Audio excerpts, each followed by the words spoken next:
За сайн байцгаана уу. Gabriel Trader нь байна. Тэгэхээр энэ зуны project төсөл гээд цуврал подкаст хийхээр болсон. Энэ подкастн дээр ер нь бол арилжаачдын талаар, арилжааны талаар хүмүүс нэх их асуугаад ярилцаад байдаггүй сэдвүүдийг хөндөж ярил илүү гоё юм болов уу гэж бодоод хийж эхлүүлж байгаа. Гэхдээ эхний дугаар дээр болохоор би өөрөө асуултанд хариулаад явах болно. Сонирхолтой байх үүднээс манай community-гийн гишүүн, багийн гишүүнээс асуулт бэлдээч гэд хэлчихсэн байгаа. Гэтэ ямар асуулт бэлдсэнийг бол би мэдэхгүй.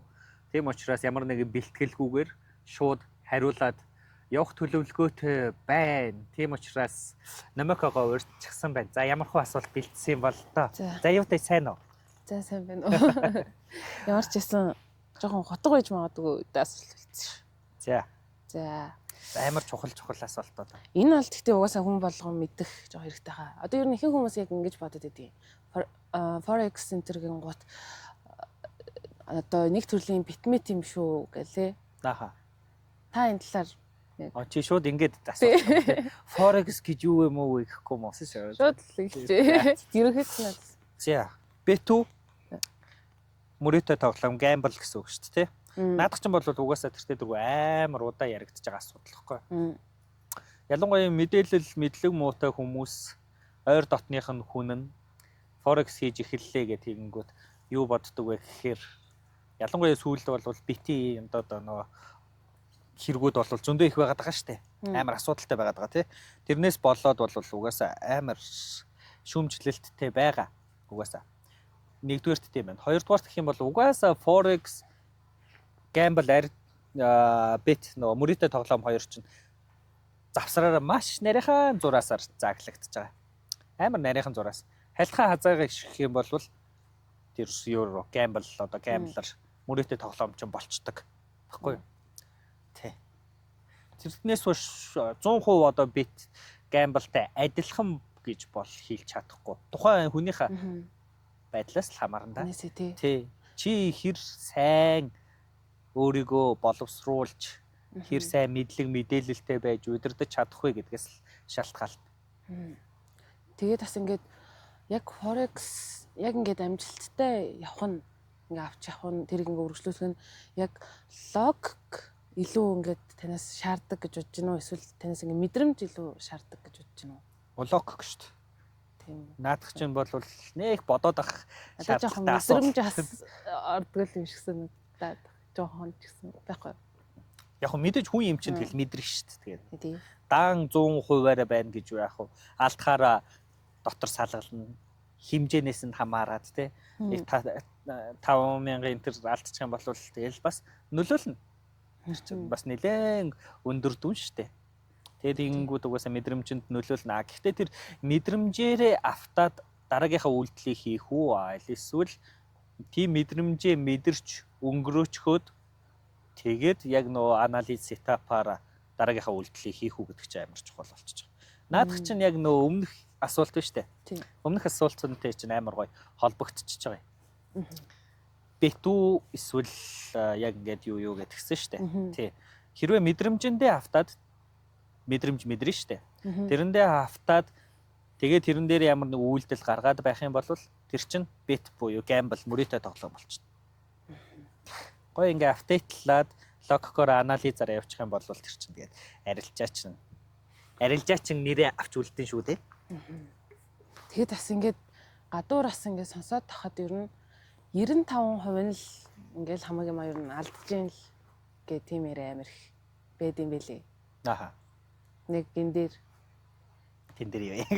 Тэний үзэл бодол 95% нэрнгээсээ тэгээд бүгдээрээ алдаад байгаа юм уу. Тэгээд тэнгуут бас баяжаад байгаа юм чинь яг ингээд байгаад байгаа шүү дээ. Яг ингээл.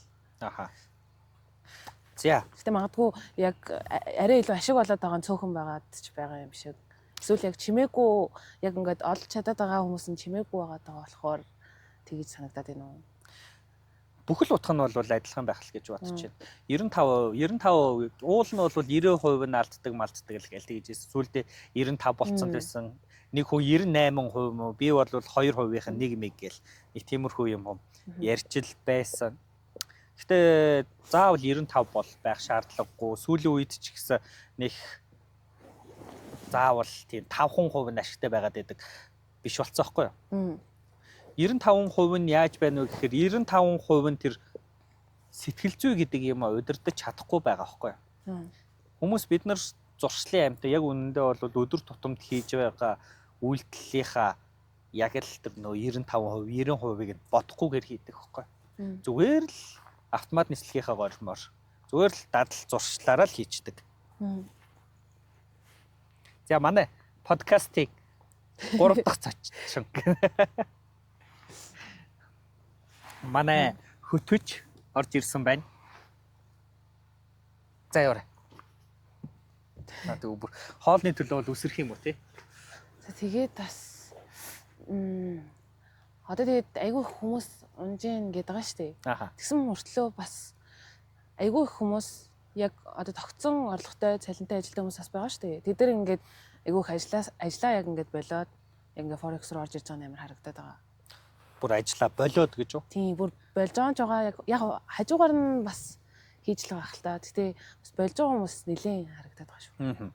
Наадхан дээр чинь бол яг болж байгаа болвол ямар нэгэн төлөвлөгөөнгүй плангүйгээр болж байгаа болвол тий нэг сар арилжаа хийгээд үзсэн чинь нөгөөх нь дажгүй ашигтай болоо тий юунаас нь хамаагүй илүү цалингаас нь 2 3 дахин илүү ашигтай болоод ирэнгүүт за энэ чинь ашигтай байж болох юм биш тий гэж бодонгуутлаа тэр чигтээ ганцхан сарын ингээд ашигаасаа болоод хайж байгаа бол үнэхээр тэнэг асуудал. Үнэхээр бодлогогүй тэнэг асуудал гэхгүй. Тэр чи яг л юу гэдэг юм дээ. Лотонд хожчоод лото хусаж хожингуутлаа тэр нэг жоохон мөнгө олонгууд за би энэс цаашаага лото хусаад амьдрчий гэж байгаатай яг ялгаагүй. Тэгвэл яг ингээд амар төлөвлөгөө гаргаад за би яг ингэн ингээд яг цагийн ажил шиг магадгүй ингээд яг төлөвлөгөө гаргаад яг тэрэнд ингээд цаг хугацаагаа зориулах юм бол яг үнэхээр энэ ингээд сайжирч болно. Одоо нэг ямар нэгэн скилийг ингээд хийгээл тавтаад ах юм бол мэдээ сайжирна шүү дээ. Яг тэр шиг тийм үр дүн яг мэдрэх тийм болов уу? Болно шүү дээ. Бололгүй яах вэ? Мэдээж үнэхээр одоо загасны ухаантай биш л бол тэр чи ямар нэг юм олон дахин давтаад эхлэх юм бол үр дүн үзүүлэлгүй яах вэ? Өмнөхдөр нь хэлсэн нь болохоор ямар нэгэн плангүй төлөвлөлтгүйгээр те ганц сарын ашиг харангуутлаа окей гэж байгаа бол тэр чинь тэнэг мунхаг үйлдэлээ гэж хэлээд байгаа шүү дээ. Чи саяны 2 дахь ойлголтын дээр болохоор плантай байгаад шүү дээ те. Ядаж ямар ч орлого олохгүйгээр 6 сар 1 жил амьдарчгаар хэмжээний одоо яг байгаа нөхцөл байдлаа ингэж доошлуулалгүйгээр бүсээ чангалаж өөрийгөө ингэж таналгүйгээр амьдарчгаар тийм хэмжээний мөнгө цуглуулчихсан. Тэрнээсээ гадна өөрийн гэсэн баланстай, арилжааны баланстай, тий? Хангалттай хөөрхөн хэмжээний баланстай. Тиймэрхүү болчихсон. За тэгээд дээрэс нь арилжаа гэдэг юмыг ерөнхийд нь ойлгоо, сурцсан, өөрийн гэсэн сетаптай, анализтай, сэтгэл зүг удирдах чадамжтай болчихсон, тий? Тийм болвол окей, оролдоод үз, болоод үз. Гэхдээ бас давхар бэ төлөвлөгөөтэй, тий? Болохгүй бол яах вэ? Би шатчихвал яах вэ? Нэг өдөр би одоо юу гэдэг чинь, тий? Жохон сэтгэл санаа уцаартай, уурлангуй, бие өвдцэн байж байгаа. За аль сүлбөр болиё л доо. Согтуу байж байгаа. Арилжаа хийж байгаа нөгөө дансаа шатаачвал яах вэ? Тэр үед яах вэ гэдэг асуулт асуух юм бол төрөндөө төвөггүй хариулаад ах юм бол окей болж байна. Тэр чинь нөгөө төлөвлөгөөтэй байх зүйл байхгүй юу? Тэгээс арилжаа чин болж байгаа бол наад захын тийм л юм төлөвлөх хэрэгтэй. Хамгийн наад зах нь. Тэгчээд дараа нь яг ингээ full time trader болно л гэж ярихгүй болвол бодлоо л да. Одоо тэгмэт яг ингээд өөрөө сурыг гингууд ингээд бас ойлгохгүй болохгүй юм байгаа шүү дээ. Тэгээ бас сургалтанд сууя маяг бодонгот одоо зөндөө сургалтууд байгаа шүү дээ. Тэгэн гот бас хэрвээ яагаад тэр маш их үгүй яг үнэхээр ингээд удаан хугацаанд тэрийг ингээд ойлгоцсон хийж байгаа хүмүүс арилжаанаасаа хангалттай ашиг олж байгаа бол бас сургалт явуулдаг шүү дээ. Явуулсан байдаг шүү дээ арилжаачаад. Тэрний бас шалтгааны би гайхаад яах гээд юугаа хийгээд идэв гэж. За надад ч амар юм юутай задаргаатай ярина хоёлаа заяа. За хоёлаа ингээ. Би чамд зөрүүлээд асуучи заяа. За. 3 бүлэгт хуваач нийтэд нь. За төлбөртэй хичээл өгдөг. За төлбөргүй хичээл өгдөг. Ямар нэгэн төлбөр авахгүйгээр тийм ээ. За тэнгуүтлээ төлбөртэй дотор нь бас ингээ 2 хуваачна. Ашгийн төлөө болон яг үн цэнийн төлөө гэдэг. За ингээ нийтдээ 3 болж байгааз төлбөртэй нь 2 хуваагдаад нэг нь ашгийн төлөө нөгөөх нь үн цэнийн төлөө. А 3 дахь нь болохоор төлбөргүй сургалт явуулдаг хүмүүс. Нэг 3 хуваач. За тэгээ чи өөрөө сонгоод алийг нь төрүүлж ярмаар байна. За ашгаас нь эхлэе. Ашгийн төлөө юу? Тий. За ашгийн төлөө нөхдүүд бол яг л нөгөө нэг юу гэх чи арилжаа гэдэг зүйлийг өөрөө хийх гэж оролдоод ч юм уу тэр нь фейлдээд тэ бүтлгүүтээд өөрөө данд мөнгө төгрөгөө шатаагаад эсвэл үр зээлэнд ороод ч юм уу тэ аль эсвэл арилжаа гэдэг юм сурж судлаа байжсэн чинь за ер нь би барахгүй юм байна гэдэг шийдвэр түрээд тэгээ байжсэн чинь ер нь би энэ сурсан мэдсэн зүйлээ ашиглаад тэрнийг өөрөө чаддаг юм шиг дүр эсгээд тэгээд би юу яачвал яах вэ? Сургалт зарчи. Тэгэх юм бол нөгөө сургалтын мөнгөөр амьдэрдэг гэдэг ойлголт гарч ирж байгаа шүү дээ. Тийм. Тиймэрхүү хүмүүс байгаа. Тэр нэг чинь болохоор нөгөө фейк гуру гэж хэлээд байгаа байхгүй юу? Ингээл Lamborghini өмнө ингээл зураг мөр авахуулаа тий. Өөрийнх нь ч юм уу, хүнийх ч юм уу, түрээсэлсэн ч юм уу мэддэхгүй тийм ээ. Тэгэл ингээл янз бүрийн яат мааттаар ингээл яваал, наргиж цингээл ийш тийшээ аялж зугаалал. Тэгэд нэг тиймэрхүү контент ингээ байнга оруулдаг тийм ээ. Ингээл тэнгуүтлээ өгж байгаа мессеж нь юу вэ гэхээр би энэ үнийг арилжаагаар ингэж хийж ийм болсон. Арилжаа гэдэг чи ийм гоё байдیں۔ Амархан байдیں۔ За амархан байдیں гэж хэлэхгүй л байх. Арилжаа гэдэг чи ийм гоё та нарт ийм гоё эрхчлөөтэй амьдралыг өгнө тий. Гэхдээ миний сургалтыг авчих юм бол ийм гоё болно шүү гэдэг мессежийг өгöd байгааз. Тэр хүмүүс чи яг үндэ сургалт зарж байгаа биш тэд нар чинь нөө лайфстайл мөрөөдөл зарж байгаа хүмүүс аахгүй. Тэр контентыг нь хүмүүс үзчихэд би ийм амьдралтай болох юмсан гэдэг ил болон далд хүсэл эрмэлзэл гарч ирнэ тийм ээ.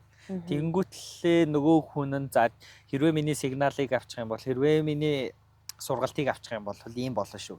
Нэрэт ихчих юм шиг тиймэрхүү нөхдүүд. Тэр чинь яг манайхны монголчууд ч гэсэн дургуудээ үзий яддаг дөө нөгөө. Тийм. Сургалтаар мөнгө олж амьдардаг хүмүүсийн нэг юм багхгүй юу? Тэд нарыг ихтэй танихад айгүй амархан. Амар амархан юм шиг юм ярьдаг.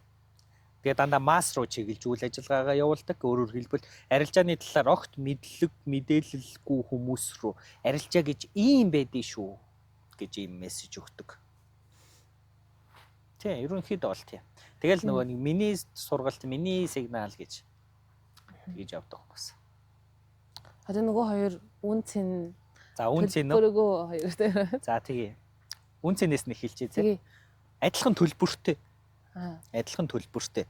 Тэгэхээр айгүй сонирн байгааз. Адилхан төлбөртэй мөртлөө дотроо 2 хуваагдаад байгаа. Эхнийхээ бүгдээр ойлгочлоо шүү дээ тийм. Ашигын төлөө. За тэгвэл үн цэн гэдэг зүйл. Би бол яг чаддаг, мэддэг, арилжаа ингээд өөрөө хийдэг, арилжааны ашигтай мөртлөө бас ингээд сургалт явуулдаг, тэгснэ тэрнийг зардаг тиймэрхүү хүмүүс бол байдаг. Мэддэг би өөрөө. Тэд нар ямар хуу байдлаар байдаг вэ гэхээр хамгийн гол нь юм баггүй. Хүмүүс үнгүй юмд үн цэн өгч чаддгүй.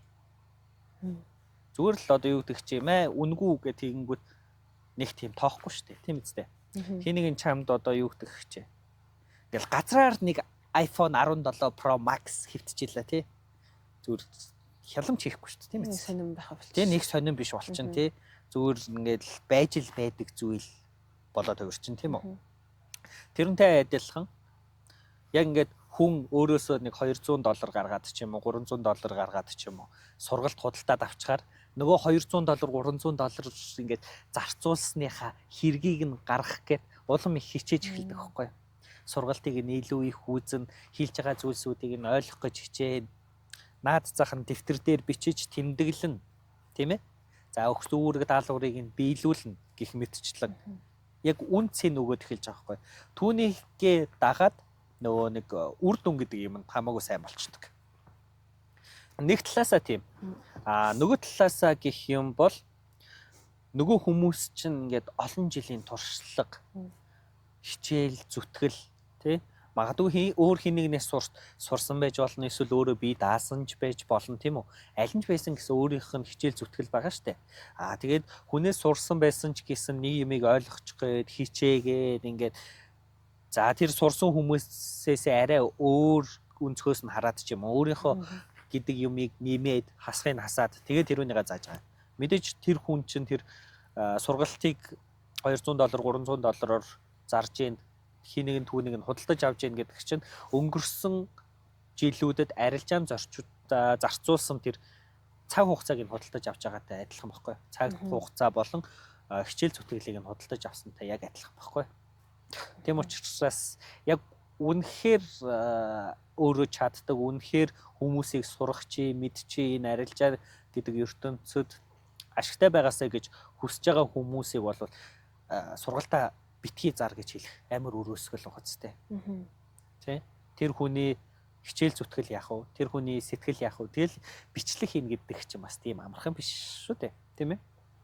Тэд нар чинь бас мэрэгжлийн багшил биш бол арилжаачин хүн ингээд бусдад ойлгуулчих гээд ингээд хичээгээд зааж ийн гэдэг чинь бас нэлээх хичээл зүтгэл гаргаж байгаа. Тэрэн дээр болохоор бас шүүмжилтэй ханддаг юм байгаа. Ихэнх нийт масс за тэгэнгүүтлээ одоо нэг тийм бусдыг нэг шулах гэсэн паразитууд байдаг шүү дээ. Тиймэрхүү хүмүүс мэрсээр гарч ирдэг тий. Чи чадаад идэм бол үнгүй заачхад яа дээ. Тэ чи тэртээ тэр мөнгө олж байгаа юм бол наатах үнгүй л өгч өч тий. Тий. За тэгвэл чи өөрөө юу вэ? Дэлгүүр ажилуулдаг уу? Малчин уу? За эсвэл одоо өөр юу ч байд имлэг ажилдаг, замын цагта юу ч байдیں۔ Тий. Тэгвэл чи цалингүй л ажиллаж чаач тий. Чи угаасаа л хийж чад тийм чи цалингүй ажиллаж чаач тий. Гэж хийж бол яг тэрнтэй адилхан. Яг тийм нэг тэг хийлээ. Яг нэг хувь нийл бас ямар юу руу одоо хандах уу хаашаа ер нь ямар одоо сургалт муултанд хэрвээ ингэ суухаар боллоо гэхэд ер нь яг хувь нийл асуудал чинь тий.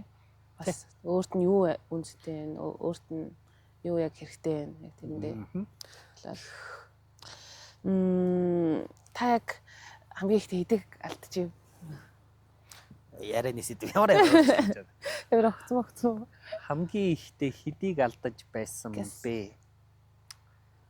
За яг юу нэг арилжаагаар уу эсвэл нэг тодорхой хугацаанд уу? За яг нэг арилжаагаар. Яг нэг арилжаагаар 54-ыг алдчихсан. 54,000-ыг алдчихсан. Тань тэгвэл зөө. Одоо яг ингээд таньдаг хүмүүс ч юм уу ямар нэгэн жишээнээс зөв нэг ингэж л болдгоо юм билээ шүү. Ингүүл бол угаасаа ер нь унаа шүү. Тэгсэн жишээ байна. За. Би өөр дээр юм уу эсвэл миний таньдаг хүмүүс. Аль нь ч байсан болно. За, аль нь ч байсан болно. За, би өөр дээр гэх юм бол болохгүй байсан юм маань гэх юм бол угаасаа л сэтгэл зүй. Би нэг угаасаа сургалт болгон дээр л хилдэг. Энд тэнд явж байхдаа байнга л хэлээ явж байдаг. Эхний би ч өөрөө нөгөө сургалт мургалт аваагүй болохоор эхний 2-3 жил өөрөө судалсан байхгүй. Тэгээ эхний 2-3 жил бол үнэхээр ашиггүй байсан угаасаа. Алдагталтай л байдаг. Дандаа алдагталтай байдаг. Тэгэд хийх жаагаад зар 3 дахь жилийнхаа эхлэл дээр нь сэтгэл зүй гэдэг зүйл үнэхээр хэрэгтэй юм байна гэж мэдэж аваад тэгээ ашигтай болж ирсэн байхгүй. Тэгэхээр миний хувьд бол ямар нэгэн сэтгэл зүй, арилжааны сэтгэл зүй гэдэг зүйлээ судалж, мэдэж, таньж авахгүй бол угаасаа тэртээ дөрвгүй юу гэдэг чи огт сэтгэл зүйгүй байна гэж угаасаа байхгүй. Тийм юм чин тэрүүнийга удирдах сурахгүй бол ашигт хүрнэ гэж би бодохгүй. Магадгүй 7 хоног, магадгүй сар гоё ашигтай явж болно те ингээл зүгээр л мэдрэмжээрээ, филингээрээ те. Ингээл жоохон дэвшлэл ирэнгүүт надад доошлох гэдэг би мэдрээд байна маа чийсэл гэл те. Тэгж ашигтай болцсон байж магадгүй. Жилийн дараа тэр хүн хизээж ашигтай хэвээрээ байна гэж байхгүй. Юу ч өөрчлөгдөхгүйгээр яваад ах юм бол. Тийм ээ. За. Ойрын нэг жишээ байна. нэг сурагчмаар байна. Сурагч маань байна. Айгу сонирхолтой жишээ заяа. За. Амар итгэвтэй. Байнга юм асуудаг. Байнга одоо энийгт яах вэ, тэрийг яах вэ, ингэчхүү тэгчхүү гэд. Үнэхээр мэдлэгч уур чадвар нь нэмэгдээд идэг. Тэгсэн мөртлөө ашиг нь ерөөсөө нэмэгдэж өгөхгүй. Бид хидтэй хамтдаа суугаад, надтай уулзаад энэ бол бараг нэг 2 жилийн өмнө л доо. Зааж эхэлж явах үед нэг сурагч тест. Тэр сурагч маань нэлээ ашигтай ингээл уулзахаараа нэг $300 цэнгэлдэг. Тэрүүнийгээ барсаг гэрлүүгээ харихтаа хаяад 8,000 энэ болгоцсон. За $1,500 болгоцсон. Тэгэл ерөнхийдөө бол ингээл овоо хөрхөө өсөх $300-оос $1,500 гэдэг чинь бас нэлээ өндөр өсөлттэй 500% өсөлт гэдэг чинь. Тэгэд ер нь бол бид хидтэй байхдаа айгуу дайгуу ашигтай явчихад байдаг. Тэгчээд гэртээ очино, маргааш нэрнэ. Тэгэд ихсэн чинь өчигдрийн хийжсэн ашиг нь татаж авсан уу, яасан ийсэн дайгуу үедтэй нэ тэрээгээд тэгсэн татаж аваагүй шатаацаа гэж хэлдэг заяа. Энэ явд бол бүр амар олон давтагдчих заяа. Бид хидтэй надтай байхдаа айгуу ашигтай ажиллаждаг. Гэртээ очингууд л алдагдaltaй. Нөгөө дансаа шатаачхаад байдаг. Тэгээ яасан ийсэн инээ тэрээгээд. Тэгээ нэг юм ярихгүй өө би ингээд гэртээ очиод нэг жоохон төвлөрч чадахгүй байсан ч юм уу те. Аль эсвэл сэтгэл санаа тиймэрхүү байсан гэл. Тэгэл за ерөн сэтгэл зүйн талын асуудал юм байна да гэл. Тэгээд байдаг байсан. Тэгсэн чинь мань хөө яадаг байсан бэхээр гэртээ очдог. Тэгээ нөгөө гэр бүл байгаа те. Тэгээд читэл их нэртэйгээ бас тийм сайн харилцаатай байгаагүй юм шиг байгаа. Ихнэр оронгууд ихнэр мэдээж одоо ажиллаа таарчаад бид нар дээр хурж ирж сууж агаад 9-10 гэж гэртээ хайрна тий.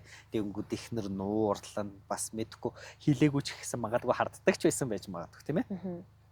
Яа ч яасан ийсэн инээ тэрэг гэдэг. Тэгэнгүүт мань хүн яадаг байсан гэхээр уурандаа ингээ үргэлжлүүл шүнжэнгөө ингээ арилжаа шүнжэнгөө ч юм уу шүнний тал ч юм уу тий. Ямар ч байсан Нью-Йорк хаагтал арилжаа хийчдэг. Тэгээд ихлэнгүүт бид хидтэй байх үедээ эсвэл намайг миний царайг харангуутлаа би чи анализийнхаа дагуу явах хэвээр сетапа бүрдхийг хүлээх хэвээр.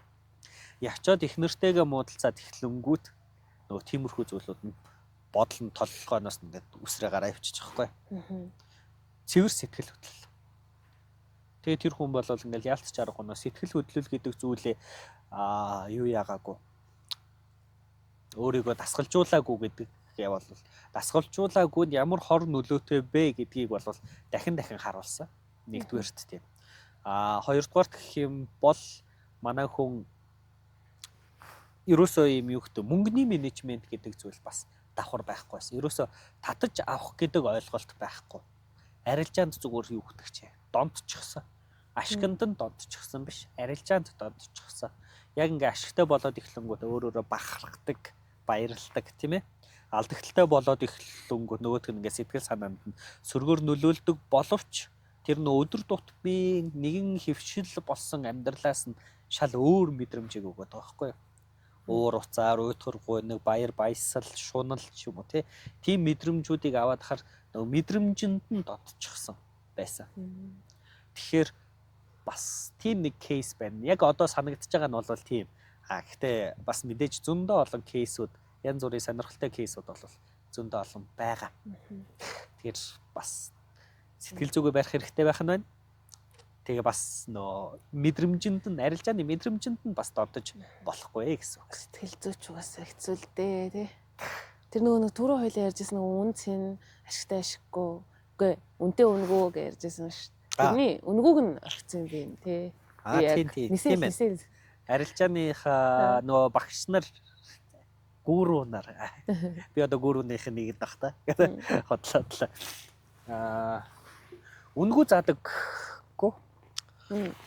Үнгүү заадаг бол яагаад ингэж үнгүү заагаад байдгийг юм бэ? За бусдыг нь бол мэдэхгүй яагаад үнгүү заагаад байдаг. Миний хувьд бол би яг арилжаа сураад ингэж явж байх нь надад нөгөө ингэдэй шүү, тэгдэй шүү, ийм байж магадгүй шүү гэсэн юм хэлж өгөх хүн ерөөсөө байхгүй байсан аахгүй. Тэгээд нэгдүгээрт ядаж арилжаа сонирхоод явж байгаа хүмүүс зөв замаар алхаасай миний алдаанаас суралцаарсай. Би ч нэг учиргүй нэг тийм гэгэрсэн учраас бусдын замыг заах гээд байгаа ч биш л дээ. Би зүгээр хичээл орох болгонд л хэлдэг. Би алдаж явсан учраас та нар миний алдаанаас суралцаад яваарай. Яг би өөртөө тохиолдсон зүйлсүүд дээр тулгуурлаж та нарт ингэж сануулахыг нь сануулж хэлхийг нь бол хэлээд явд юм гэдэг нэг шалтгаан. Хоёрдугаарх нь гэх юм бол яг үүндээ бол амар ганцаардсан. Аимшигтэй их ганцаардсан. Би ч нөгөө нэг ойр орчим ерөөсөө арилжаа хийдэг хүн тухайн үед бол байхгүй. Намайг дөнгөж эхэлж байхад байхгүй байсан. Тэгээд яг миний хажууд арилжаа сонирхдог ч юм уу эсвэл бүр ялангуяа хийгээд ингээд явдаг хүн байх юм бол ямар гоё вэ гэж амар их боддог байсан.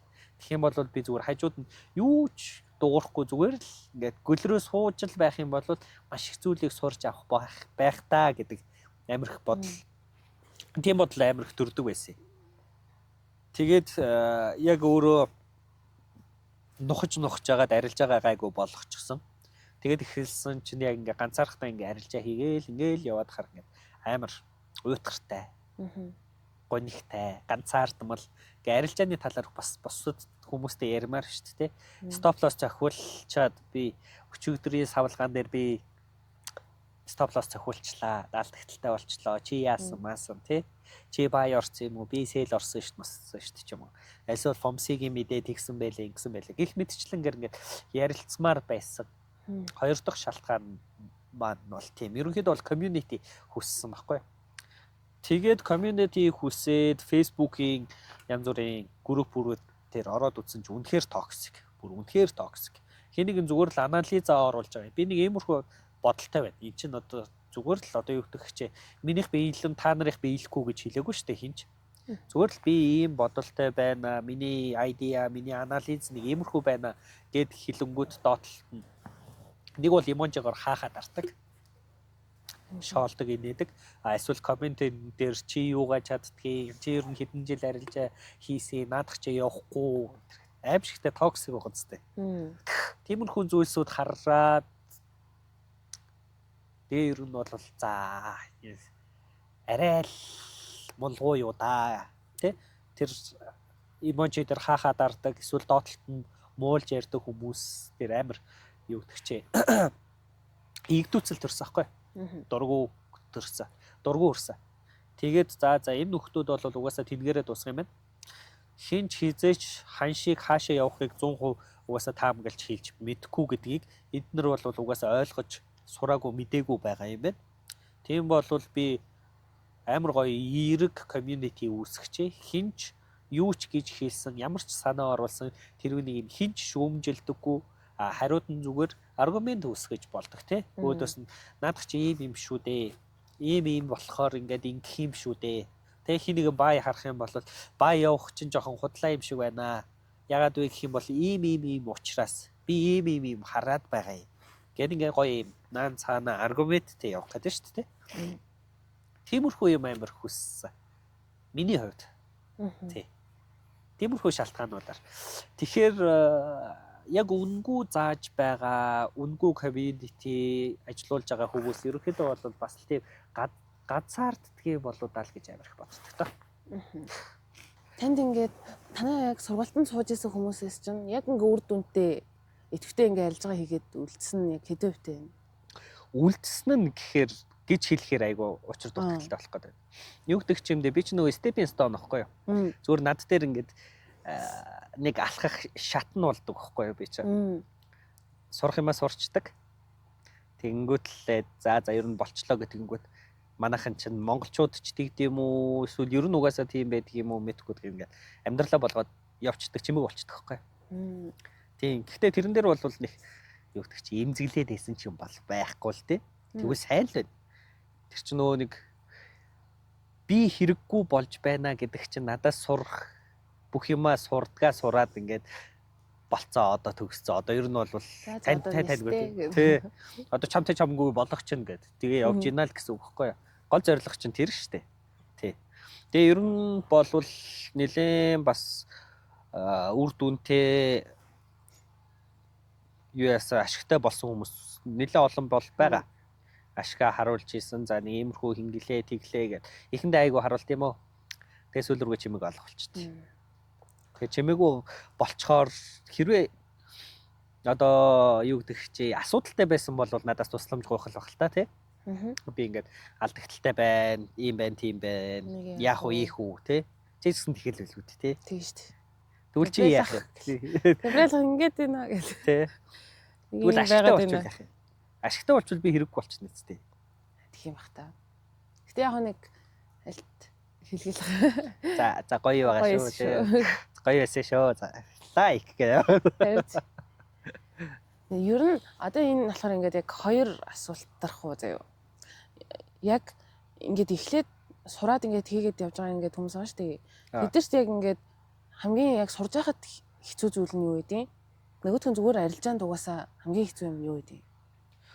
Сурж явхад хэцүү зүйл. Яг сурж эхэлж явахдаа. Тэгэл нөгөө нэг юм уунууд бол техникийн ур чадварууд бол хүн болгонд л айгүй хэцүү. Дөнгөж сурж байгаа хүмүүс нөө гадаад хэл сурж байгаа юм шиг л санагддаг байх. Тий.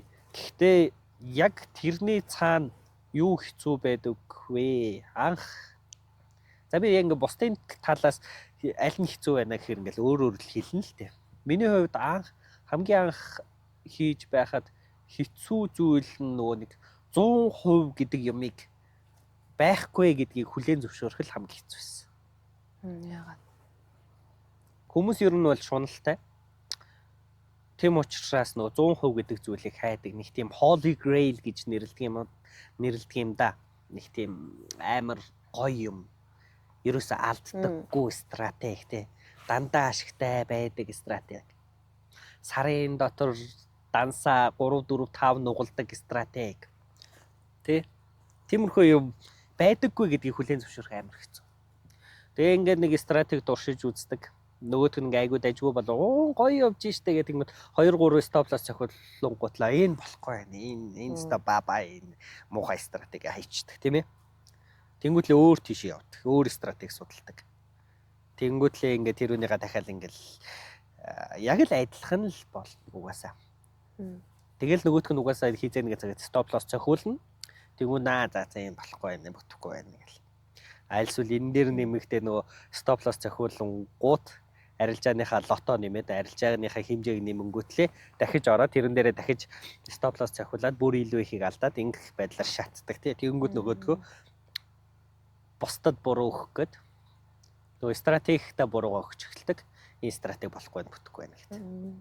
Гэж эхэлдэг. Яг тэрнийхээ дагуу бас нөгөө community хийсэл гэдэг нөхдүүд бас байгаа. За. Гайштэй. Манай монголчуудад бол зөндөө олон байгаа. Бас л адилхан нөгөө 100% гэдэг юм аа л хайгаад байгаа юм. Нэг тийм мөнхийн ус хайж байгаа юм шиг те. Эсвэл нэг солонгийн үзүүрийг барьж авах гээд байгаа юм шиг үйлдэл хийгээд байдаг хөхгүй юу? Нэг стратеги, нэг community-д орж үзэл, хичээлийг нь үзэл, нөгөөт нь ингээл яаж байгаа л нэг ашигтай болохгүй болонгод болохгүй байна. Өөр тийшээ гээл ингээл community ингээл хисээл ингээл багш болгоны хичээлийг үзэл ингээл яваад байдаг. Анх эхэлж байгаа хүмүүс бас мэрэлттэй тий. Уг нь бол мэрэлттэй. Амар буруу мэрэлттэй. Баггүй юу? Анх эхэлж байгаа хүмүүст тэр нь амар асуудалтай. За тэр асуудлаас үүдээд яг үргэлжлүүлээ за замын дундаас хайцсан нөхдүүд бол угаасаа л ойлгомжтой тий хайцсан. Үргэлжлүүлээд явцсан нөхдүүдээс яг тэр саяны асуудлаас үүдээд хоёр дахь асуудал ургаж идэг. Тэр нь юу вэ гэхээр нөө мэдлэгийн хараал гэдэг юм болчдөг. Би л тэгж нэрлсэн юм л та. Мэдлэгийн хараал гэдэг юм болчдөг. Тэр нь яадаг вэ гэхээр ингээ баахан юм үзэж, судалж, сонирхож, стратеги дамжиж, community хийсээр байгаад анализ гаргаж чадхаа болчдөг. Зарим нэгэн стратегиуд нь дээшээ гэж хэлээд байдаг, зарим нэг нь доошоо гэж хэлээд байдаг. Алийг нь сонгохоо мэдгүй паниктж жагаад ханш гинтийн хөдөлгөөн орж ирэнгүүт нь тэрэн дээр гинтийн арилжаа нэгээд тэгээ стоп-лос цохиулдаг эсвэл дансаа шатаадаг асуудал гарч ирдэг. Тэр чинь нөгөө мэдлэгийн хараал гэдэг юм болчихж байгаа. За тэгчихсэн тохиолдолд нөгөө юу гэдэг ч юм дээ. Сурсан зүйлийг сураар боож болохгүй гэдэг шүү дээ. Тэрнтэй адилхан гэх тийм нэг формонд орчдөг хөхгүй. Нөгөө өмнө нь сурсан мэдсэн юм болгоно нь гай болоод идэг. Яг хамгийн сайн стратеги гэсэн юм байд юм уу? Яг хамгийн сайн. Байгаа л та. Хамгийн сайн Тийм. байгаа гэж бодож байна. Тэгэл болтой. Наадах чинь нөгөө солонгын үзүр шүү дээ. Тийм үү. Наадах чинь нөгөө солонгын үзүр. Наадах чинь газар ухвал Яг тийм л алт болчихлоо олно л тий. доо. Тийм байгааз. Гэтэ ер нь танд ингээд за энэ ер нь дэжгүй шүү гэхэд тэгсэн. Миний стратеги дэж гэж шүү дээ. Бодлоо. Бүх стратеги угаасаа сал талтай, давуу талтай. Зарим стратегиуд range хөдөлгөөнд ажилладаг, зарим стратегиуд хүчтэй импульс дээр ажилладаг, зарим стратегиуд эргэлтийн reverse-ууд дээр ажилладаг, зарим нь continuation дээр ч юм уу тийм ажилладаг. Янз бүр. Чиний ашиглаж байгаа стратеги чинь 6 сар ашигтай явж болно. Эргүүлээд 3 сар алдагталтай явж болно. Гэтэл чиний өрсөлдөгч чинь тий чамайг 6 цагс ирж яхад 5 цагс ирээд байдаг нөхөр чинь 6 сар алдагталтай явж байгаа 3 сарын дотор нөгөө алдагдлаа нөхчөж болно. Чиний алдагталтай байсан саруудад ашигтай болчих болно. Тэгэд ирэхээр юу болчихж байгааз стратегиудын сул тал болон давуу тал гэж аль алинд нь байдаг. Гэхдээ нэг юу байгаа. Ерөөсөө юу гэдэг чи аксиом маргашгүй үнэн гэж нэг юм байгаа. Тэр нь юу вэ гэхээр стратеги чинь ямар ч стратеги яагаад гэдэг асуултанд хариулж чаддаг стратеги бол сайн стратеги. Ямар стратеги байх нь хамаагүй. Яг зүгээр л яагаад гэдэг асуултанд хариулах хэрэгтэй гэсэн үг. Ойлгосноо? Яг сайн ядгүй. За жоохон дэлгэрүүлээд өгье за. За. Яагаад гэдсэн асуултанд хариулж чадчих байна гэдэг чинь цаанаа нэг тийм логик ойлголттой байх гэдэг гоц. Жишээ нь юу гэдэг чинь би өнөөдөр бай ярилцаанд орлоо. Яагаад бай ярилцаанд орсон юм бэ? Гэвч тэ. Тэгэх юм бол би одоо юу гэдэг чинь 4 цагийн импульс хөдөлгөөн дээшиг аптрендтэй байсан, resistance хол байсан, 1 минут 5 минут хоёулаа buy sideтай байсан, тэ. Retracement хөдөлгөөн 30 минутын retracement хөдөлгөөн дуусж байгаа байх магадaltaй Fibonacci-гийн 50 дээр очисон ч юм уу тий. Тэгээ би чам тайлбарлаж хэлж болоод байгааз. Ягаад гэдэг асуултанд чинь би төгдрөлгүй хариулж болоод байгааз. Тийм учраас би ярилцаанд орсон. Энэ чинь нөгөө ягаад гэдэг асуултанд хариулах чадвартай стратеги баггүй. Цаана нэг юм логик үндэслэл байгаад байна шүү дээ. За тэгвэл үү штэ. Би бай ярилцаанд орчлоо. Тэгсэн чинь чи яг хурж ирсэн ээ. Багшаа та яагаад бай ярилцаанд орсон юм? Гэт тэгж асуулаа. Тийм үү? Тэгэхээр мэдгүй харж байгаа л дээш явчих юм шиг санагдал орцсон шүү дээ. Чи надад итгэх үү? Итгэхгүй. Юу солиороод байгаа юм бэ? Юу солиороод байгаа юм бэ? Тийм мэдрэмжээрээ, филингээрээ арилжаанд ороод идэг байсан бол тэгэл одоо гандангаар л дүүрэн үзмөрчүүд биш үү? Бүгдээрээ л арилжаач болох байсан шүү дээ. Тийм шүү. Тэ? Наадхнаас ч бас улбаалаад гоё санаа төрчлөө. Үздэг, чаддаг, мэрэгэн түргэн гэдэг хүмүүстээр очиод бай юу сэл үү гэж асууж үзэх үү. Зэрэгт нэр тэгвэл сайн юм шүү. Тэгэл бас гоё л юм байна.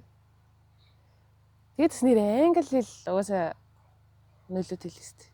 Англи хэл үү? Амар хэрэг Арилжаанд уу? тийм. Англи хэл тэгээ хэрэг болохгүй юм. За англи хэл. Хүмүүс амар их асуугаад байдаг. Смартфон гэхэр ойлгож байна уу? Ойлгож. iPhone ойлгож, Samsung ойлгож тий. Purus ойлгож тий. Нэршлүүд ойлгоод байна шүү дээ бид нар. Монгол уу? Аха. Монгол хэллгүүд юм ба тэд нар. iPhone уу? iPhone, смартфон. Монгол хэллгүүд биш үсттэй. Тийм шүү. Тийм. Гаднаас орж ирсэн хэллгүүд тийм үү? Тэгээ бид нэр ойлгоод байгааз. Мэдээд байгааз. Тэрнтэй адилхан. Stop loss гэж юу юм, TP, take profit гэж юу юм, break even гэж юу юм, lot гэж юу юм, тий. Энэ болгоныг зүгээр л жижигхэн тэр хүрээндээ л юу вэ гэдгийг мэдээд авчихад л болно шүү дээ. Тэрнээс биш заавал одоо take profit гэдэг чинь profit гэдэг нь ашиг, take гэдэг нь авах гэсэн үг мөг гэл. Ингээд задлаад авах шаардлага байхгүй. Take profit гэх юм бол за миний арилжаад ашигтай явж байгаа үед тодорхой ханшин дээр хаагаарэ гэсэн захиалга юм байна гэл. Тэгэл ойлгол авчихад. Тэгэл болоо. Тэгээ тэр нь үсрээл нэг үгсийн сан дээр чинь нэг үсрээл нэг 30 40 үг л нэмэндээ. Тэгээ 30 40 үг цээжлж чадахгүй 30 40 үг тэ одоо тэр командуудыг гэх юм уу да тэр ойлголтуудыг ойлгочих чадахгүй байвал ч одоо арилжаа хийгээд ч хэрэг байна уу да. Тэ? Хинч байсан гэсэн нэг за байя нэг 7 хоног хичээгээд 7 хоног ингээд өөртөө дэвтэр гаргаж аваад ийм байна тийм байна гэд давхар туршиж үзээд явчих юм бол сурч штэ. Тэ? Хөвшил болтлоо биш байд юм а гэхэд ядаж ойлголттой болчих юм тийм ээ. Тэгэхээр ерөнхийдөө бол заавал англи хэлтэй байгаад ах шаардлага бол байхгүй. Одоо бас нэрээ AI трейдеруудыг орлон морлон гэж байх уу? AI юу? Тэ. Ирээдүйд яах юм бэ? Тэ. Одоо ирээдүйд орлож болох байх. Орлож магадгүй байх. Одоо болвол яг шууд оролцсноо 100% оролцсноо гэж бол хэлж чадахгүй. Сүүлийн үед нэг юм AI индикатор, AI bot гэх нэг тийм AI-ууд гарч ирээд байгаа шүү дээ. Тэрэн дээр бол би жоохон цензуртэй шүүмжлэлтэй л ханддаг.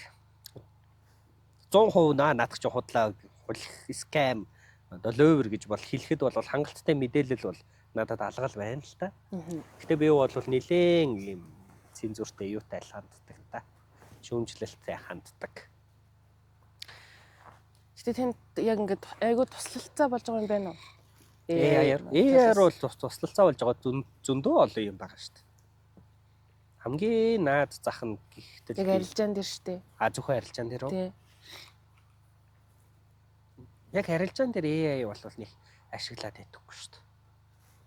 Уусаа надаа нөө өнгөрсөн жилүүдийн туршлага нэг суучсан зүйл бол байгаа. Гэхдээ сонирхож явал яг алтны ханш маш цаашаага явах өсөх магадлал, унах магадлал гэх мэтчлэн зүйлсүүдийг асууж бол үзсэн. Тэрэн дээр бол тэдүү видео винэтергээл ерөнхий байдлаар бол гаргахын хувьд бол гаргаж ил байсан. Тэр бол яг сонирхолтой санагдсан. Сүүлийн үеийн тэр AI bot индикатор гэдээ байгаа зүйлүүд дээр би бол зүгээр маркетингийн үг болгож ашиглаад байнуудаа л гэж ботсон. Тий. Намайг жоохон байхад нэг 3D гэдэг юм чи амар модонд орж ирсэн шүү дээ. 3D кинотеатр. Тэгэл байжсэн чи 4D кинотеатр. Тэгээ сүүлдээ 5D, 6D, 7D, 8D. Тэр D гэдэг үг ч бол нөө dimension гэдэг үг шүү дээ, тий. Бодит ийм 3D юм шиг харагдаж байгааг нь анхандаа 3D гэж гарсан. Тэгээд 4D, 5D болоод ирэхээр одоо яах ч ихтэй юм тий. 5 дахь dimension. За тэрний дараа юу үг ямар үг модонд орсон? Smart гэдэг үг тий. Смартфон. Тий. Өөр юу гэх чип. Бүхэл юм смарт боллоо шүү дээ. Хүнээс бусна. Нэрэд шүү. Тий. Хүн л өөрөө жоохон даам тэнэг байгаад байна тий. Бус нь бол бүгдээрээ смарт болцсон байсан шүү дээ. Одоо сүүлийн үед яг тэрнтэй адилхан AI гэдэг зүйл яг л тэрүүн шиг юм маркетингийн үг болоод байна уу да гэж харж байгаа. Одоо бол яг ингээ бүр ор тас оролцсон гэсэн бол юм бол юусаа харагдахгүй. Итгэлж төрөхгүй байна. Яг одоогийн байдлаар. Та одоо яг тэгээд өөрийн community дотор яг ямар үр дүн хүмүүстэй илүү гараасаа гэж бодож байна? Манай community намайг орхиод одоосаа гэж бодож байна байхгүй. Бодлоо. Юу гэдэг чимдээ надтай надгүй би байсан ч байгаагүй ч бүгдээрээ гоё ашигтай байж чаддаг. Шинэ гişүүдээ халуун дулаанаар ухтаад мэдгүй чадахгүй зүйлсэд нь тусалж дэмжиж явчихдаг. Бас дээрээс нь мэдээж ашигтай. Бүгдээрээ гоё ашигтай. Хамтдаа гоё эрх чөлөөтэй, зугаатай аялж, зугаалж, хүссэн дуртайгаа хийж, арилжаагаа хийх үедээ хийгээд, бусад үед нь гэр бүл бол найз нөхөдтэйгээ өөртөө цагийг зарцуулдаг, тий? Тийм байхасаа л гэж хүсэж байна. Хамгийн их хүсэж байгаа юм. Анх community үүсгээд Gabriel Strade Arena-г үүсгээд явж байхдаа ч яг энэ мөрөөдөлтэй хүсэл мөрөөдлөөр нээж исэн. Одоо тийм юм харчих гайл. Тэгвэл одоо тэгвэл юу хээ одоо тэгэл болоо. Тэрс нь биелээсээ. За баярлалаа. Тэгээд нөгөө бэлзээ асуултнуудаас мэдэн дээр арилжаа хийдэг хүмүүс болон техник шинжилгээнд дээр үндэслэн арилжаа хийдэг хүмүүсийн аль нь илүү бага алдагдaltaй байдгийг. Яг мэдэн дээр. Тийм. Тэгээ нэгэнд нь хэр их хугацаа орж иж яг үгүй мэдэн дээр яг ер нь хэр их хугацаа орж иж яг гарт нь орж. Мэдэн дээр арилжаа орох уу? Мэдэн дээр арилжаа орох наадах дээр ч амар гоё юм хэлжээ. Одоо мэдээний хариу амар чухал те мэдээний дээш өсчлөөш те мэдээний хариу хід гарсан бэ марсан бэ гэсэн нэг хайлт яриа гарч ирдэг байхгүй юу. Гэтэл яг үүндээ мэдээний үеэр зүгээр л техник шинжилгээний хөдөлгөөн явах ёстой байсан хөдөлгөөн маш хурдан яваад л өнгөртөө. Тэрнээс биш мэдээний хариу бол чухал биш. За наадхан дээр чи амар гоё батлаад өгье заяа. Яг асуучихлаа. Яг асуучихсан аа. Яаж батлах вэ гэхээр нөө фомсигийн мэдээ нөө юуны ерөнхийдөө Америкийн мэдээнүүд гарч ирээд тэрүүнийх нь хариуг нь танилцуулдаг нөө Хим Паул үлээ нэг хөгшин байгаа. Бүтэн нэрийг нь мартчихлаа. First name-ийг нь мартчихлаа. Хин Паул үлээ. Тэр нөхөр гарч ирээд мэдээгээ танилцуулахаас өмнө good afternoon гэд хэлдэг хөхгүй.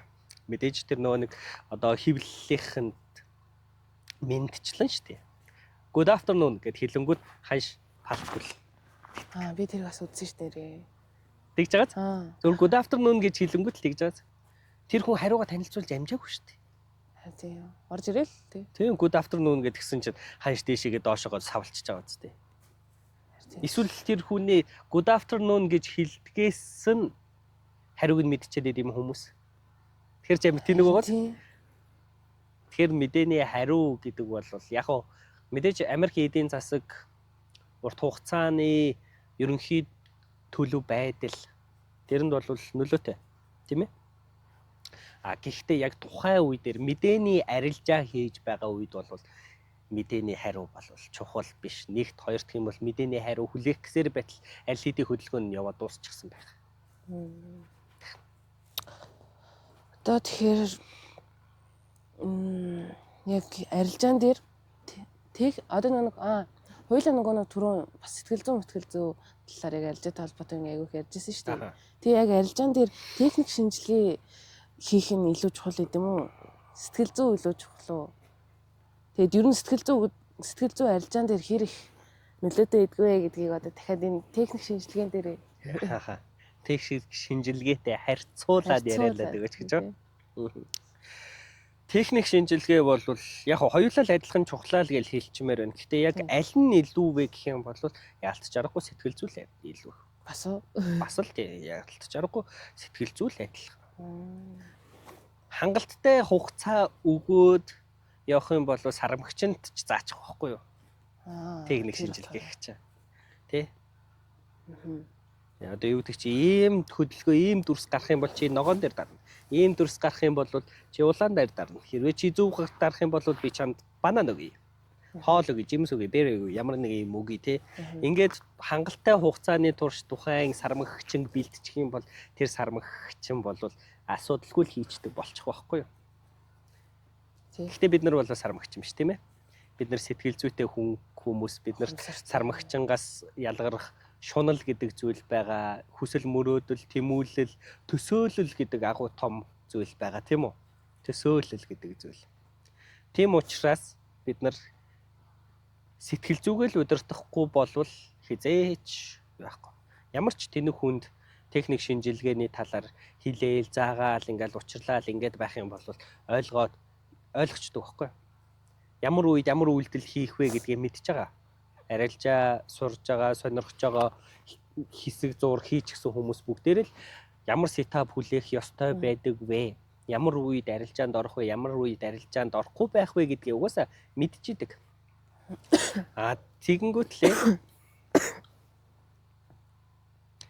Тэгэнгүүтлээ арилжаанд алдаад идэх тийм ээ. Тэр чинь мэдж байгаа мөртлөө алдаад байгаа шүү дээ. Яг алдаад байгаа. Тэгэл нөгөө сэтгэл зүй хугацаа.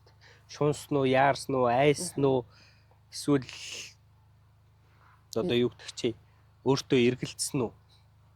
Энэ бүхэн сэтгэл зүй чинь алдагдaltaй болоход нөлөөлөд байгаа юм. Тэгэхээр одоо чи надад хариул та.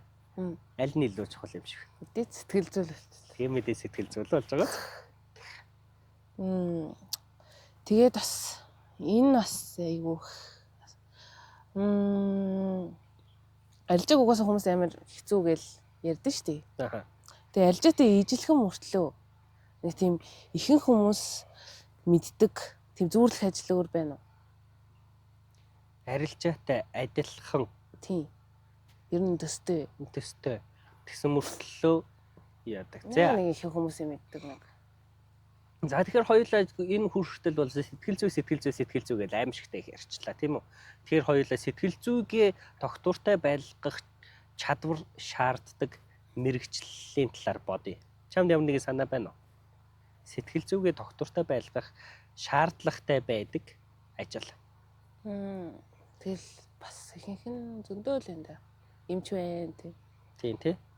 Эмч байна. Магадгүй галс өнөөгч цагдаа нар цагдаа хүчний байгууллага гэх юм тий. Сэтгэл зүйч нар ч бас байна. Сэтгэл зүйч нар өөрсдөө бас сэтгэл зүгээ барихгүй бол хүний юу хүний сэтгэл зүг эмчлэх шүү дээ тийм үстэй. Сэтгэл зүйч бас байж болж байгаа юм байна. Тэг би яга сая галс өнөөгч цагдаа за чиний хийсэн бас эмчтэр хэлж байгаа бэ гэх юм бол тэр хүмүүс чинь юу гэх юм тий. Аюултай нөхцөл байдал дээр зөвхөн логикоор бодож тухайн үедээ дүгнэлтээ гаргаж хичээж явахгүй бол тэр хүмүүс чинь өөрсдийнхөө амь насанд халтай тийм үү? Яг зүгээр дөхүүлж л байгаа юм тий. Бидний хувьд бол бидний данс шатах, алдагдал хүлээх тиймэрхүү эрсдлүүд бол байгаа. А тэр хүмүүсийн эрсдэл бол мэдээж биднэрийнхээс бол мэдээж хэд дахин илүү тий. Бусдын амнаас эрүүл мэнд болон өөрийн амнаас эрүүл мэнд. Яг зүгээр дөхүүлж байгаа нь л тэр. Тэгээ ер нь л сэтгэл зүйтэйгээ л сайн ажиллахгүй л яг ямар ч ажил мэргэжлээс нурахад айгу. Ер нь эвгүй л яг сэтгэл зүй их нөлөөлөх үү бага нөлөөлөх үү гэдэг л байна л та. Тийм байна. Тэрэн дундаас арилжаа гэдэг энэ мэрэгжил, энэ бизнес чинь өөрөө яг нэг сэтгэл зүйн хувьд илүү их одоо demanding хүч хөдөлмөр шаарддаг төрөлтөд орчиж байгаа юм л та. За. Хүмүүс ер нь ингээд демо данс дээр орохоор айгүй их ашиг олоод тэгээ рил данс дээр оронгууд шалдаа буугаал ингээл унчаад байна гэдэг юм. Шатаад байна гэдэг юм. Яагаад тэгээд байгаа юм гэж юу? Тий. Харин яагаад тэгдэм бол доо? Чи юу гэж бодож байна? Тэрнээс хойш хоёулаа ярилцлаа шүү дээ. Ер нь юу гэж бодож байна? Яагаад хүмүүс демо данс тэр хуурамч мөнгөөр арилжаа хийхээр гоё ашигтай болоод шүү дээ, тийм үү? Хий дахин нуглаад байна тий.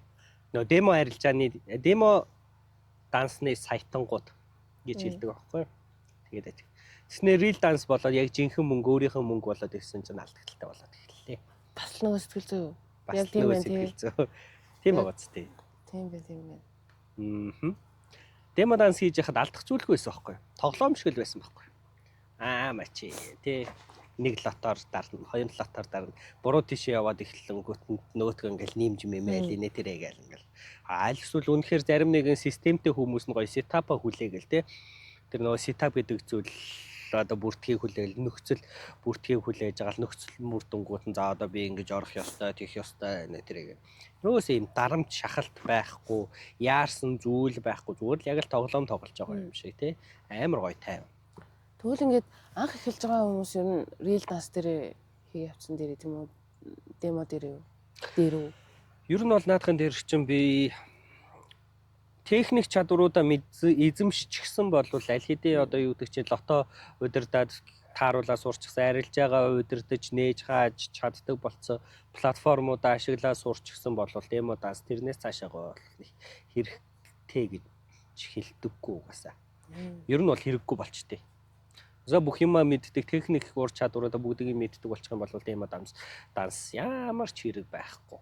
Ягаад вэ гэх юм бол демо дансан дээр 10 жил 20 жил арилжаа хийсэн ч байсан гэсэн жинхэнэ дансны тэр нөө сэтгэл зүйн дарамт гэдэг зүйл нь огт орж ирдэггүй болохоор тийм сэтгэл зүгээ удирдах чадвар ерөөсөө байхгүй л гэсэн үг байхгүй. Тэгэхээр эхлэх техник чадваруудаас сурч байгаа. Тэрэн дээрээ демо дансан дээрээ сайхан дуртайгаар туршилт хий. Оролдоод үз. Энэ яад юм бол тэр нь яад юм бол ямар алдах юм байгаа шүү, тий. Сураад авчих, мэдээд авчих. Үүний дараа алдаж болох мөнгөн дүнгээрээ дансаа цэнэглээд. Тэр нь бол их байх шаардлага байхгүй. 30 40 50 өөрийнхөө боломжоор тий. Тэрийг цэнэглчих. Тэнгүүтлээ хамгийн гол нь тэндээсээ цэнэглээд арилжаа хийхдээ юу сурах вэ гэх юм бол энэ арилжааг энэ лайв дансан дээр арилжааг хийгээд надад юу мэдрэгдэж байна вэ? Би юун дээр алдаад байна? Хитрхи яарад байна уу? Айгаад байна уу? Сандраад байна уу? Дутуу дүгнэлт гаргаад байна уу? Шунаад байна уу? Энэн дээр анхаарлаа хандуулад хичээгээд үзэх юм бол хамаагүй үр дүнтэй.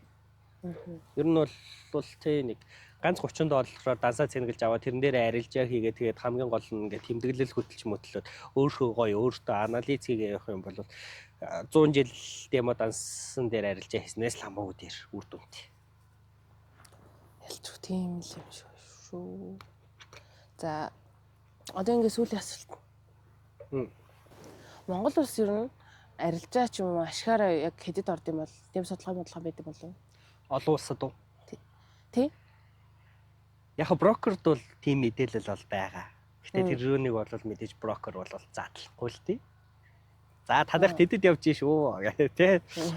Танаа дээр тэр гарчлаа тэгэж хэлэхгүй л тий. Яг гэхдээ ерөнхийдөө бол сонирхуулаад ингээд хэлсэн зүйлсүүд байдаг.